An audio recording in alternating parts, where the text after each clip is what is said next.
الله والله والله والله نؤمن به ونتوكل عليه ونعوذ بالله من شرور أنفسنا ومن سيئات أعمالنا من يهدي الله فلا مضل له ومن يضلله فلا هادي له ونشهد أن لا إله إلا الله وحده لا شريك له ونشهد أن سيدنا وسندنا وحبيبنا وحبيب ربنا وشفيعنا ومولانا وأولانا وإمامنا وإمام الأنبياء والمرسلين وخاتم النبيين وسلام على خلفاء الراشدين المهديين وعلى آله الطيبين الطاهرين وعلى من تبعهم أجمعين إلى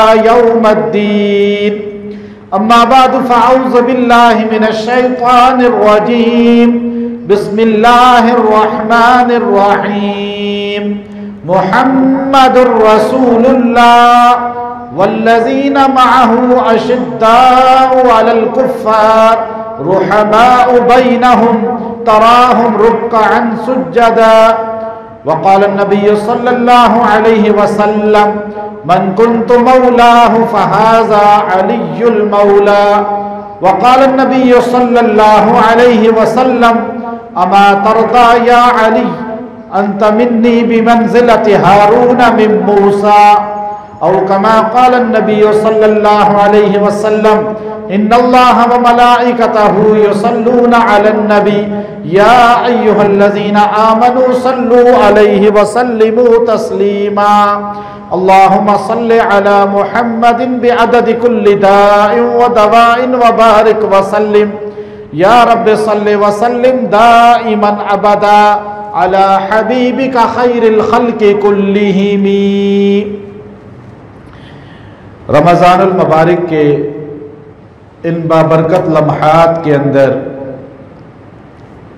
سیرت حیدر کرار علی المرتضیٰ رضی اللہ تعالی عنہ آج کے جمعے کا موضوع ہے. سیدنا علی المرتضیٰ رضی اللہ تعالی عنہ رمضان المبارک کے اندر اس کائنات سے رخصت ہوئے، شہادت کا مقام پایا.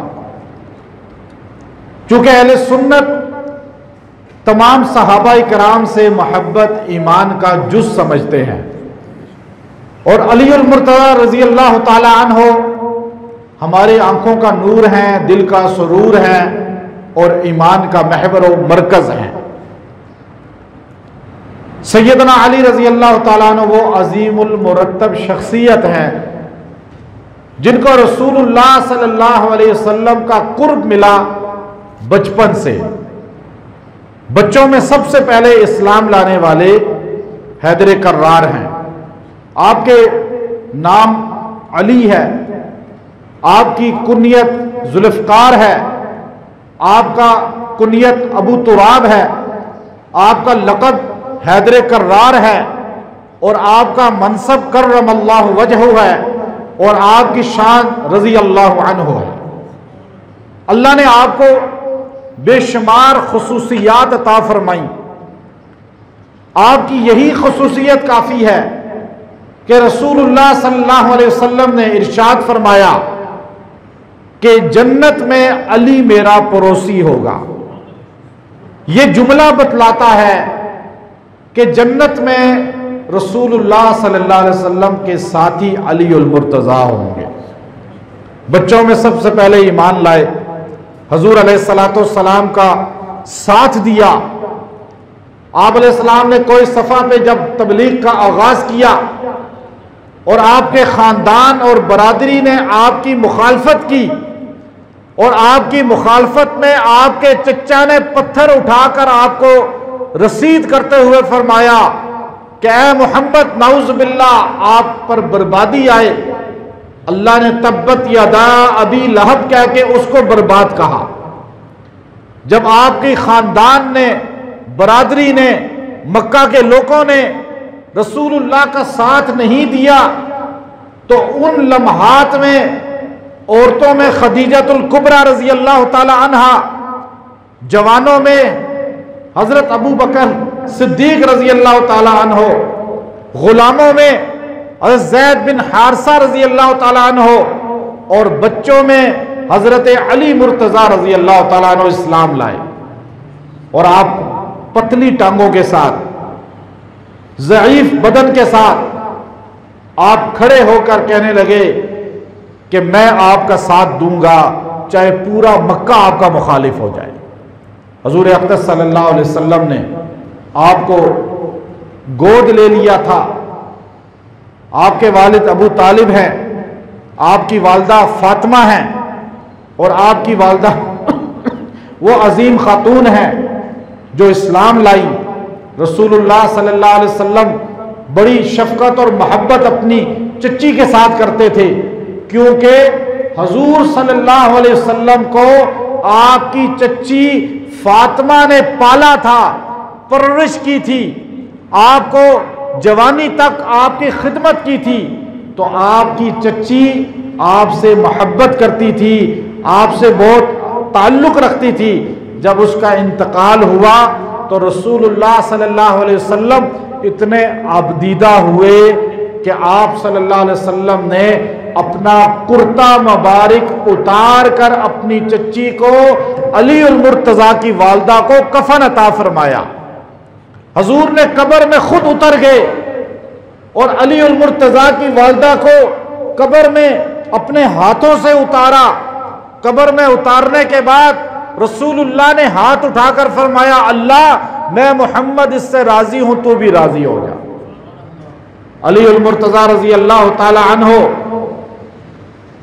محمد صلی اللہ علیہ وسلم حضور کی کفالت میں آ گئے۔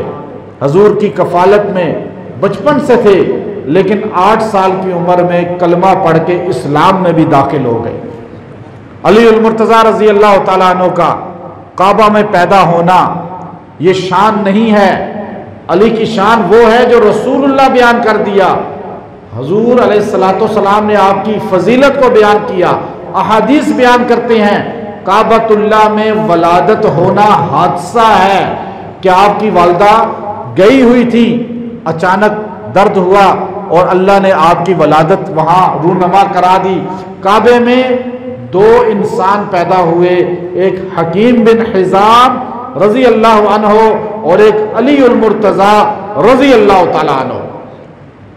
لیکن یہ دونوں جو ہیں ان کی والدہ وہاں اسپیشل عبادت کی غرض سے گئی تھی، اور اس وقت سب کو پتا ہے بیت اللہ میں 360 بت نصب تھے، وہ بتوں کی عبادت کے لیے گئی تھی۔ لیکن اللہ تبارک و تعالی نے بعثت نبوت کے بعد ان سب کو ہدایت کاملہ عطا فرما دی، اور بت شکن بن گئے، بتوں کی عبادت کرنے والے۔ علی المرتضیٰ رضی اللہ تعالی عنہ کے بارے میں نبی کریم صلی اللہ علیہ وسلم کی حدیث ہے، حضور نے فرمایا، علی آپ کی مثال میری امت میں عیسیٰ بن مریم جیسی ہے۔ علی آپ کی مثال میری امت میں عیسیٰ بن مریم جیسی ہے۔ عیسیٰ بن مریم کے لیے 2 گروہ بنے، قرآن نے ان کا ذکر کیا، وقالت اليہود لیست النصارى علی شیء وقالت النصارى لیست اليہود علی شیء۔ یہ دونوں گروہ، ایک یہودی تھا ایک نصرانی تھا۔ یہودی کہتے تھے عیسائی غلط ہیں، عیسائی کہتے تھے یہودی غلط ہیں۔ قرآن نے کہا یہ دونوں غلط ہیں۔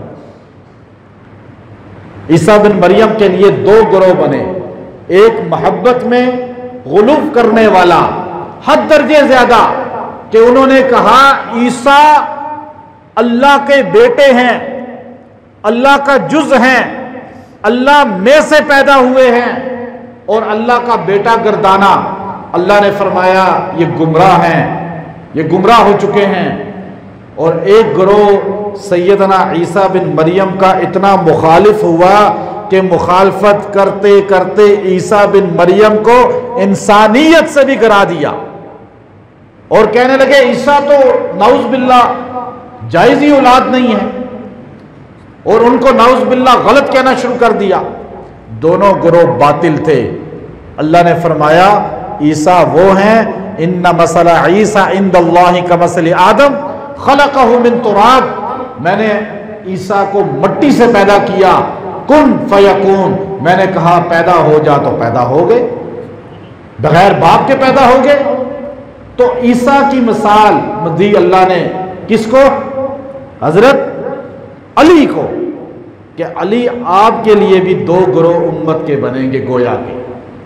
ایک علی سے اتنی محبت کرے گا کہ محبت کرتے کرتے کرتے حضرت علی کو خدا کے برابر لے جائے گا۔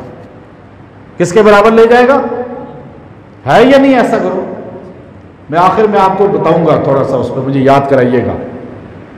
عیسیٰ کو اللہ، حضرت علی کو اللہ کہہ دے گا، اللہ کہے گا جی مشکل کشا ہے، حاجت روا ہے، دستگیری کرنے والے ہیں۔ علی حاجت روا نہیں ہے، علی کا حاجت روا کون ہے؟ سارے بولے کون ہے؟ حضرت علی کس سے مدد مانگتے تھے؟ اہدنا الصراط المستقیم علی کہتے تھے یا نہیں کہتے تھے؟ ایاک نعبد و ایاک نستعین کہتے تھے یا نہیں کہتے تھے؟ اللہم انا نستعینک کہتے تھے یا نہیں کہتے تھے دعائے قنوت میں؟ گویا کہ علی کس سے مدد مانگتے تھے؟ زور سے بولیں گے تو روزہ ہے نا آپ کا، ذرا مشکل ہے بولنا، لیکن آپ کا عقیدہ واضح ہو جائے گا کہ علی کو رضی اللہ کو ہم مانتے ہیں، ہمارا ایمان ہے علی، لیکن وہ مانتے ہیں جو نبی نے علی کی شان بیان کی ہے۔ علی مشکل کشا کس کو مانتے تھے؟ علی والے کس کو مشکل کشا مانتے ہیں؟ نہیں، ہم علی والے ہیں نا، ہم تو علی والے ہیں، علی المرتضیٰ والے اصل میں ہم ہیں۔ مثال اس کی یہ ہے، کشمیر کس کا ہے؟ ہمارا ہے نا، قبضہ کس کا ہے؟ لیکن ہے تو ہمارا، علی ہمارے ہیں لیکن قبضہ کسی اور نے کیا ہوا ہے نام پہ۔ لیکن علی سے محبت، علی کس حالت میں شہید ہوئے؟ نماز کی حالت میں۔ علی کہاں شہید ہوئے؟ مصلی پہ، محراب میں، فجر کی نماز میں تلاوت کرتے ہوئے، قرآن پڑھتے ہوئے۔ پتہ یہ چلا علی والا وہ ہوگا جو نماز پڑھے گا، علی والا وہ ہوگا جو مسجد بنائے گا، علی والا وہ ہوگا جو مسجد میں جائے گا، علی والا وہ ہوگا جو مصلی پہ کھڑا ہوگا، علی والا وہ ہوگا جو قرآن پڑھے گا۔ جو قرآن کو مانے گا ہی نہیں، مسجد کا نام ہی برداشت نہیں کرے گا، تو وہ علی والا ہو سکتا ہے؟ ہم علی والے ہیں، قبضہ کسی اور کا ہے۔ اب علی المرتضیٰ رضی اللہ تعالی عنہ، بات کون سی چل رہی تھی؟ پیچھے ہمارا واقعہ کہاں سے چل رہا تھا کہ آپ یہ دیکھیے کہ حضور اقدس صلی اللہ علیہ وسلم، علی المرتضیٰ کی وہ شان ہے جو حضور نے بیان کی ہے، ہم اس کو بیان کرتے ہیں۔ حضور علی المرتضیٰ رضی اللہ تعالی عنہ وہ حضور علیہ الصلوۃ والسلام کے محبوب ہیں، محبوب۔ حضور نے ایک نہیں بے شمار احادیث میں، چونکہ عیسیٰ علیہ السلام کی مثال حضور نے دے کر فرمایا کہ دو گروہ بنیں گے، ایک جو آپ سے محبت اتنی کرے گا کہ محبت کرتے کرتے کرتے خدا کے برابر لے جائے گا، ایک یہ باطل گروہ ہوگا۔ ایک آپ سے وہ محبت نہیں کرے گا، دوسرا گروہ نفرت کرے گا، علی المرتضیٰ سے نفرت کرے گا، اتنی نفرت کرے گا کہ نفرت کرتے کرتے کرتے نعوذ باللہ علی کو انسانیت سے گڑا دے گا۔ ایسے لوگ موجود ہیں، پہلے بھی خارجی موجود تھے، معتزلیہ موجود تھے۔ خارجی علی المرتضیٰ کے اپنے لشکر کے لوگ واقع تحکیم کے بعد اتنے متنفر ہوئے کہ حیدر کرار کو نعوذ باللہ کافر کہہ دیا، اور علی المرتضیٰ کا قاتل عبد الرحمن ابن ملجم وہی تھا جو علی المرتضیٰ کا پہلے نعرہ لگایا کرتا تھا آپ کے لشکریوں میں سے تھا، سپہ سالار تھا ایک لشکر کے گروپ کا، لیکن آپ کا مخالف ہوا، ہزاروں لوگ آپ کے مخالف ہوئے، اور وہ آپ کے اپنے تھے جو آپ سے جدا ہوئے اور آپ کے قتل کا باعث بنے، شہادت کا باعث بنے۔ یہ خوارج ہیں جن کا عقیدہ یہ تھا کہ ہمارے علاوہ دنیا میں کوئی مسلمان نہیں ہے، صرف ہم مسلمان ہیں۔ جو مسلمان بھی یہ سوچ رکھتا ہو نا کہ میں ہی مسلمان ہوں، میں ہی جنت میں جاؤں گا، باقی کوئی نہیں جائے گا، تو وہ بھی خارجی ہے، خارجی سوچ ہے۔ یہ ذہن میں رکھ لیں بات۔ علی المرتضیٰ کی شان وہ ہے جو قرآن نے بیان کی، شان وہ ہے جو نبی نے بیان کی، اور اہل سنت والجماعت جو آپ کی عظمت سمجھتے ہیں۔ حضور علیہ السلام نے فرمایا اما ترضى یا علی ان تکون منی بمنزلۃ ہارون من موسیٰ۔ آپ غزوہ تبوک میں چلے گئے، حیدر کرار سے فرمایا آپ نے یہاں مدینہ میں رہنا ہے، آپ نے یہاں پہ میرا نائب بننا ہے، مدینہ کی حفاظت کرنی ہے۔ پیچھے بچے اور عورتیں تھے مدینہ میں، جوان سالے چلے گئے تھے۔ جب آدھے رستے میں حضور چلے گئے تو کچھ عورتوں نے شیر خدا سے کہا کہ آپ تو شیر خدا ہیں، آپ تو فاتح خیبر ہیں، آپ تو فاتح مرحب ہیں، فاتح عمر ابن عبدود ہیں، آپ عورتوں میں بیٹھے ہیں اور مدینے سے باہر حضور لڑنے کے لیے چلے گئے ہیں، آپ کو تو حضور کے ساتھ ہونا چاہیے تھا۔ شیر خدا کو ایمانی غیرت آئی اور خون کھول اٹھا، تلوار لی، گھوڑا لیا اور حضور کے پیچھے چل پڑے۔ آدھے رستے میں پا لیا، حضور سے فرمایا یا رسول اللہ آپ مجھے عورتوں میں چھوڑ آئے، بچوں میں چھوڑ آئے، میں تو شاہ سوار ہوں میدان جہاد کا، آپ مجھے جہاد میں لے کر جائیں، میرے ہاتھوں کفار قتل ہوں اور اسلام کو فتوحات ملیں، میں جہاد کرنے والا ہوں، میں بیٹھنے والوں میں سے نہیں ہوں۔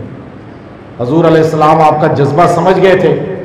حضور نے فرمایا اما ترضى یا علی، کندھے پہ ہاتھ رکھ کے، علی کیا تو راضی نہیں ہے کہ جس طرح موسیٰ طور پہ جاتے ہوئے اپنے بھائی ہارون کو خلیفہ بنا کر گئے تھے، میں مدینے سے باہر جاتے ہوئے تجھے اپنا نائب بنا کر جا رہا ہوں۔ حضور نے اپنا نائب بنایا، حضور نے اپنا نائب۔ اور آپ دیکھیے کہ حضور نے یہ جملہ کہا، اس سے بعض لوگ شک احتمال پیدا کرتے ہیں کہ حضور نے یہ جملہ کہا تو عیسیٰ بن حضرت موسیٰ اور ہارون کی مثال دی، حضور کے بعد پھر علی کو خلیفہ ہونا چاہیے تھا۔ ایسا کوئی اس حدیث سے ثابت نہیں ہے۔ کیوں؟ حضرت موسیٰ کے بعد حضرت ہارون نبی نہیں بنے، خلیفہ نہیں بنے، چونکہ ہارون حضرت موسیٰ کی زندگی میں فوت ہو گئے تھے، تو خلافت تو آتی ہی نہیں ہے اس حدیث سے۔ پھر حضور علیہ السلام نے غدیر خم کے موقع پر کسی صحابی نے حضرت علی رضی اللہ تعالیٰ عنہ کی شکایت لگا دی، کہا یا رسول اللہ علی المرتضیٰ کی یہ تھوڑی سی غلطی ہے۔ حضور غصے میں آ گئے۔ حضور علیہ السلام نے یہ جملہ ارشاد فرمایا جو حدیث کی کتابوں کے اندر موجود ہے، حدیث من کنت مولاہ فہذا علی المولا۔ سارے لوگ غور سے سن لو، جس کا مولا محمد ہے اس کا مولا علی بھی ہے۔ اب یہ آپ نے مولا کا معنی کیا ہے؟ مولا علی بعض لوگ کہتے ہیں، اس میں کوئی قباحت نہیں ہے، لیکن عقیدہ ٹھیک ہونا چاہیے۔ عربی کا جملے مولا تو ہمارے لیے عام طور پہ علماء کے لیے بولا جاتا ہے، مولا ہر عالم کو آپ کہتے ہیں مولا نا، مولا کا مطلب ہے محبوب، ہمارے محبوب، مولا نا ہمارے محبوب، ہر دل عزیز، ہمارے آقا، ہمارے سردار، ہمارے مقتدا۔ اب حضور نے فرمایا جو مجھے مقتدا مانتا ہے وہ علی کو مقتدا مانے، جو مجھ سے محبت کرتا ہے وہ علی المرتضیٰ سے محبت کرے، جو مجھے محبوب جانتا ہے وہ علی المرتضیٰ کو محبوب جانے۔ اس لیے جو علی المرتضیٰ سے نفرت کرے گا محمد الرسول اللہ اس سے نفرت کریں گے، کیونکہ محبت ایک ہے۔ اگر علی سے محبت ہے تو نبی سے ہوگی، اگر علی المرتضیٰ کا بغض ہے تو نبی سے کبھی محبت نہیں ہو سکتی۔ یہ حضور علیہ الصلوۃ والسلام نے کسوٹی بیان کر دی۔ مولا کا معنی نہ حاجت روا ہے، نہ مشکل کشا ہے، نہ بگڑی بنانے والا ہے، نہ فریاد سننے والا ہے۔ مولا کا قرآن میں انت مولانا، قرآن جہاں بھی مولا کا معنی لیتا ہے وہ مولا کا معنی اسی زمرے میں لیتا ہے۔ جب آپ علماء کو مولا نہ کہتے ہیں تو اس کا معنی کیا ہوتا ہے؟ کیا آپ ہمارے مددگار مشکل کشا؟ آپ معنی کیا لیتے ہیں؟ محبوب، سردار، بزرگ، بڑے، عظیم، رتبے والے۔ آپ کہیں بھی معنی مولانا کا یہ نہیں لیتے کہ ہمارے حاجت روا۔ تو یہ عقیدہ مولا کہنے میں واضح ہونا چاہیے، ایک بات۔ دوسری بات یہ ہے کہ شیر خدا علی المرتضیٰ دلیر آدمی تھے، بہادر تھے۔ آپ کو اللہ تبارک و تعالیٰ نے، چونکہ حضور علیہ الصلوۃ والسلام نے آپ کو، آپ کی آنکھوں میں خیبر والے دن درد تھا، حضور علیہ السلام نے اپنا لعاب دہن لگایا، درد ختم ہو گیا۔ حضور علیہ السلام نے فرمایا جھنڈا اس کو دوں گا جس کے ہاتھ پہ اللہ فتح کروائے گا۔ خیبر والے دن، خیبر کا وہ میدان، وہ پہلوان مرحب اور وہ خیبر کا قلعہ جو فتح نہیں ہو رہا تھا، اللہ تعالیٰ نے حضور علیہ السلام کے ہاتھ سے وہ جھنڈا علی المرتضیٰ کو عطا فرمایا، اور علی المرتضیٰ مرحب کے قتل کرنے کے بعد وہ دروازہ جو 40 انسان نہیں اٹھا سکے، شیر خدا نے اٹھا کر اس کو، آج بھی خیبر پہ آپ جا کر دیکھیے وہ ایک پارٹ دروازے کا آج بھی موجود ہے جس کو علی المرتضیٰ نے اس طرح اٹھایا تھا کہ آج کا مسلمان جو صحابہ کا نام لیتا ہے وہ صحابہ کا نام تو لیتا ہے لیکن بزدلی میں اپنی مثال نہیں رکھتا۔ بزدل آدمی صحابہ کا نام نہیں لے سکتا کبھی، یاد رکھیں۔ صحابہ کا نام لینے کے لیے، علی المرتضیٰ کا نام لینے کے لیے دل بھی علی المرتضیٰ اور صحابہ والا چاہیے۔ شیر خدا ڈرنے والے نہیں تھے۔ آپ، ایک حدیث نبی علیہ السلام کی مشہور ہے، چونکہ آپ نے مرحب کو قتل کیا، یہ عمر ابن عبدود کو قتل کیا۔ عمر ابن عبدود عرب کا اتنا بڑا پہلوان تھا کہ جس کو ابن کثیر رحمت اللہ علیہ نے لکھا کہ 1000 کے برابر سمجھا جاتا تھا، اس کے مقابلے پہ کوئی عجم کا پہلوان بھی ٹھہر نہیں سکتا تھا۔ رستم کا نام تھا ایران کا، لیکن یہ بڑے بڑے پہلوان بھی اس وقت کے عمر کے سامنے ٹھہر نہیں سکتے تھے۔ جب اس نے نعرہ لگایا، اس نے للکارا، پھر اس نے حضور کو للکارا۔ جب حضور کو للکارا تو شیر خدا عمر میں سب سے کم تھے اس لشکر کے، لیکن آپ کھڑے ہو گئے، حضور نے فرمایا بیٹھ جاؤ۔ پھر اس نے حضور کو للکارا، پھر شیر خدا کھڑے ہو گئے، پھر آپ نے فرمایا بیٹھ جاؤ۔ جب تیسری مرتبہ اس نے حضور کی گستاخی کر کے پکارا تو اس وقت حیدر کرار کھڑے ہو گئے۔ حضور نے فرمایا علی بیٹھ جا، وہ امر ہے۔ آپ نے فرمایا امر ہے تو کیا ہے، اللہ میرے ساتھ ہے۔ حضور خوش ہو گئے۔ حیدر کرار تلوار لے کر آگے بڑھے، وہ ایک بھاری برکم جسم والا تھا، پہلوان تھا، اور بڑا اس کی وجاہت اور اس کی جسم کی جسامت تھی، لیکن حیدر کرار دبلے پتلے تھے، قد بھی اتنا لمبا نہیں تھا۔ لیکن جب آپ نے اس پر اللہ کا نام لے کر نعرہ تکبیر، یہ علی المرتضیٰ کا نعرہ تھا، لیکن بدقسمتی یہ ہے آج علی کا نام لینے والے اس نعرے سے محروم ہو چکے ہیں۔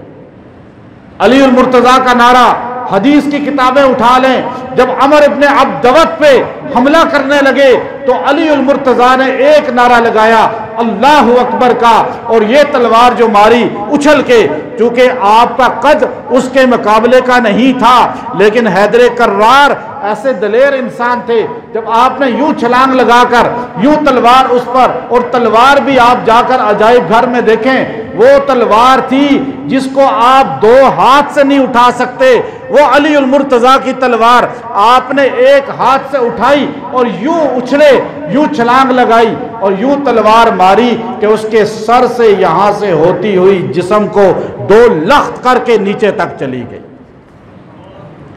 اور اس کے خول بھی کٹ گئے، جسم کے بھی 2 حصے یوں گر گئے، اور اس وقت صحابہ نے نعرہ تکبیر لگایا، گویا کہ اللہ کی مدد اور نصرت دیکھی کہ حیدر کرار کس طرح فتوحات کرنے والے تھے۔ آپ کیسے سوچ سکتا ہے کوئی مسلمان، کوئی سنی، کہ شیر خدا ڈرنے والے ہو سکتے ہیں؟ ہمارا تو یہ عقیدہ ہی نہیں ہے۔ ہمارا عقیدہ ہے کہ جو حیدر کرار بدر میں نہیں ڈرے، احد میں نہیں ڈرے، تبوک میں نہیں ڈرے، اور حنین میں نہیں ڈرے، 27 غزوات میں شانہ بشانہ نبوت کے اور ہر جگہ ساتھ رہے، جہاد میں جان بچانے کے لیے بھاگے نہیں، وہ حیدر کرار مدینہ میں کیسے خاموش ہو گئے؟ ابو بکر صدیق کو خلافت مل گئی، عمر ابن خطاب کو خلافت مل گئی، عثمان غنی کو خلافت مل گئی، گویا کہ آپ نے خود پسند کیا۔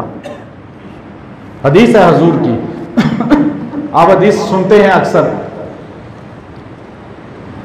انا مدینۃ العلم وعلی بابھا۔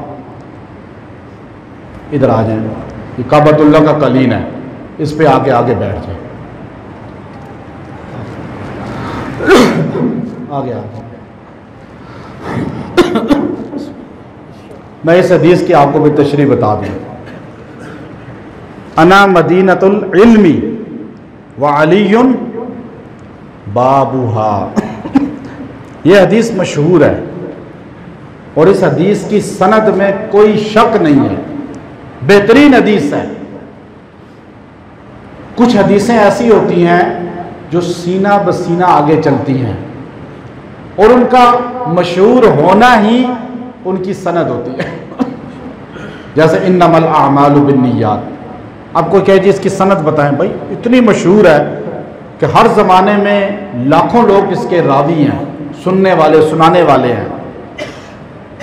انا مدینۃ العلم وعلی بابھا، یہ حدیث اتنی مشہور ہے کہ کوئی مسلمان اس حدیث کا انکار ہی نہیں کر سکتا۔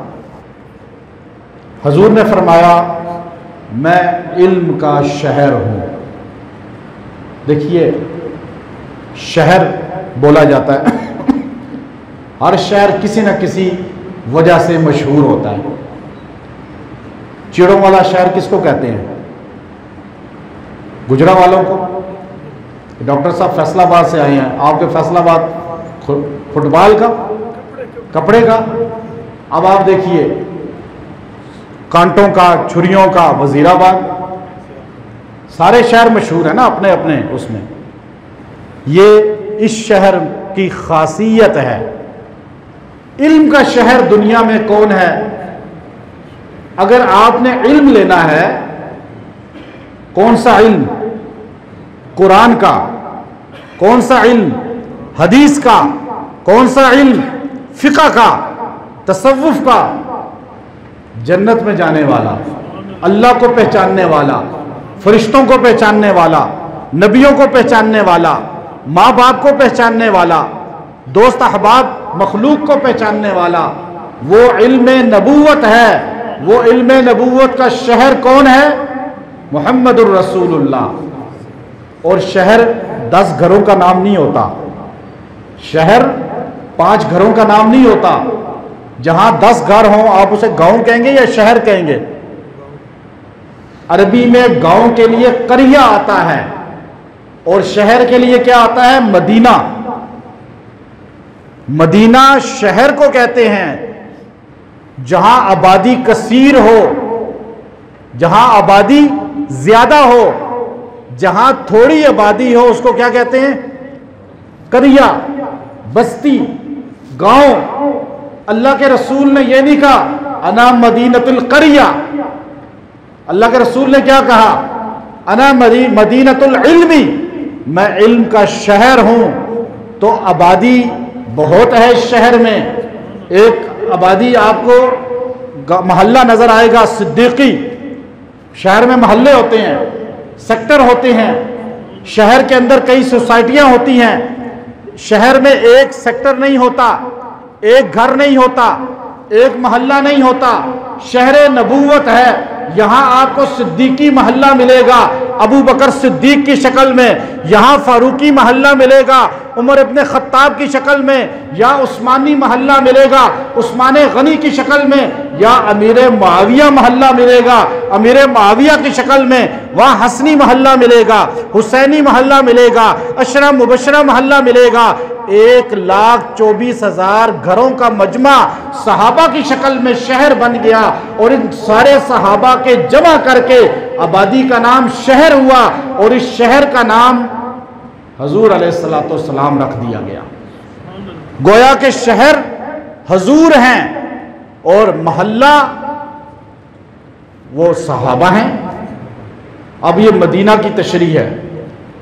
پھر آپ یہ دیکھیے، جب آپ کسی شہر میں داخل ہوتے ہیں تو داخل دروازے سے ہوتے ہیں نا، ہر شہر کا ایک دروازہ ہے۔ پشاور کا ایک بنا دیا گیا مونوگرام، لاہور کا ایک بنا دیا گیا، کراچی کا ایک بنا دیا گیا۔ اب تو نہیں، پہلے وقتوں میں تو شہروں میں داخل ہی بندہ دروازوں سے ہوتا تھا۔ بڑے بڑے شہروں میں عالی شان فصیلیں ہوتی تھیں، عالی شان دروازے ہوتے تھے۔ آپ آج بھی ان جگہوں پہ جا کر دیکھیں جو باقیات ہیں صحابہ، تابعین، تبع تابعین یا بعد کے جنگجو لوگوں کے، تو آپ کو شہروں میں داخل ہونے کے لیے دروازے نظر آئیں گے یا نہیں؟ اب دروازے حضور نے کس کو کہا؟ انا مدینۃ العلم وعلی بابوہا، میں علم کا شہر ہوں تو علی اس کا دروازہ ہے۔ اب علی دروازہ کیسے ہے؟ آپ کبھی اس بات کو سمجھیں غور سے۔ اللہ نے ابو بکر کو دروازہ نہیں کہا، اللہ نے عمر کو دروازہ نہیں کہا، اللہ نے عثمان غنی کو دروازہ اللہ کے رسول نے نہیں کہا۔ کس کو دروازہ کہا؟ شیر خدا علی المرتضیٰ کو۔ قیامت کی صبح تک مسلمانوں کو سمجھ لگ جائے کہ یہ جتنے دروازے سے داخل ہوئے ہیں یہ سارے علی کی مرضی سے داخل ہوئے ہیں، علی ان کے ساتھ ہے، یہ علی کے ساتھ ہے۔ دروازے سے جب آپ داخل ہوتے ہیں، آپ کسی ملک میں جاتے ہیں، آپ اس ملک میں امیگریشن ہے نا دروازہ، ایئرپورٹ سے آپ نکلتے ہیں تو امیگریشن میں جاتے ہیں، وہاں آپ سے وہ کیا مانگتے ہیں؟ پاسپورٹ۔ کہتے ہیں دکھاؤ بھائی آپ کو ویزا لگا ہے یا نہیں لگا، اجازت ہے یا نہیں، یہی دیکھتے ہیں نا۔ اب علی اللہ اللہ